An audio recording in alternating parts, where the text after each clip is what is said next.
اور تنقید میں فرق ہے.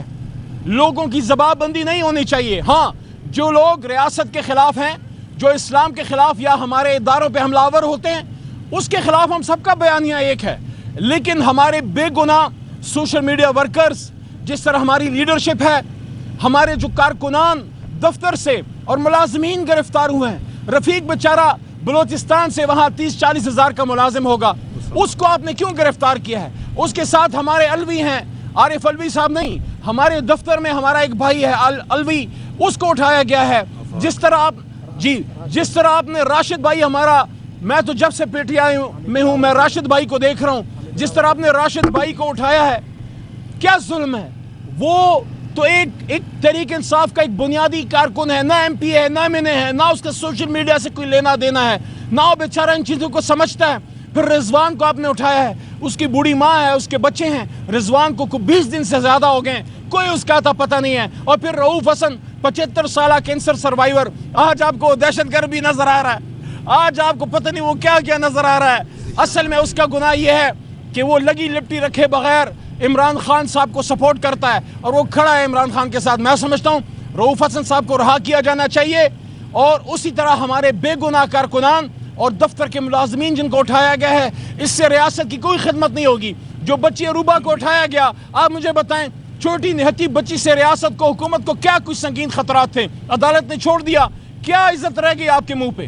عدالت نے تو آپ کے 11 لاکھ کہتے ہیں جناب, 11 لاکھ وہ اکاؤنٹ چلا رہی تھی. وہ بچی بیچاری کس طرح سے چلا رہی تھی اکاؤنٹ؟ اس لیے ہم کہہ رہے ہیں یہ مسائل کا حل نہیں ہے. حکومت کو آخری بات کرنا چاہتا ہوں, آخری بات, اور یہ بہت اہم ہے.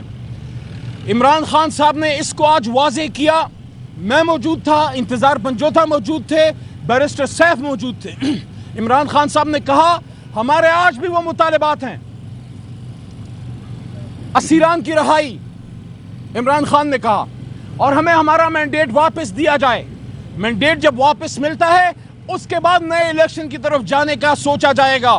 لیکن ہمارا دوسرا بڑا مطالبہ آج عمران خان صاحب نے اڈیالہ میں کہا ہے کہ اسیران کی رہائی. اپنی بات آج بھی قوم کے لیڈر نے نہیں کی.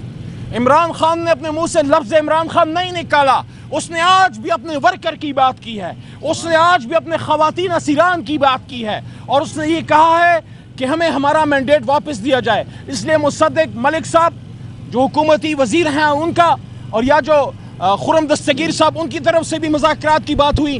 میں ان سے پوچھنا چاہتا ہوں, اگر حکومت مذاکرات میں سنجیدہ ہے تو پھر ملک کی سب سے بڑی جماعت پہ پابندی لگانا اور آرٹیکل 6 کی باتیں, یہ کس طرح آپ کو پھر جچتی ہیں؟ یا پھر آپ مذاکرات کریں یا پھر تحریک انصاف پہ حملہ آور ہوں. لیکن ہم اگر پازیٹیو مذاکرات ہوتے ہیں, ریزلٹ اورینٹڈ, میننگ فل, جس میں اسیران کی رہائی ہوتی ہے اور مینڈیٹ کی واپسی, اس سے ملک کے مسائل کا حل نکلے گا. اداروں سے لڑنا ہمارا مطمع نظر نہیں ہے, ہم اسٹیبلشمنٹ یا اداروں کے کوئی دشمن نہیں ہیں. لیکن عمران خان صاحب نے یہ بات واضح طور پہ کی ہے کہ اداروں کو کہا تھا کہ آپ نیوٹرل ہو جائیے. مطلب یہ ہے سیاسی مقابلے میں آپ نہ آئیے, آپ کا ایک مقام ہے, سیاستدانوں کے لیے چھوڑ دیجئے. بہت شکریہ. علی محمد خان صاحب ایک بات کلیئر کر دی.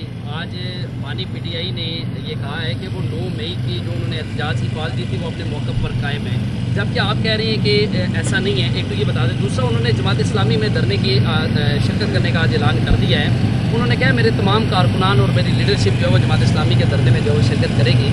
تو یہ بتائیے گا اس حوالے سے آپ کی حکمت عملی اب کیا ہوگی, جبکہ اپنے جلسے کے حوالے سے بھی بتائیے گا. سوابی میں آپ جلسہ کرنے جا رہے ہیں, اسلام آباد میں آپ کو اجازت نہیں ملی.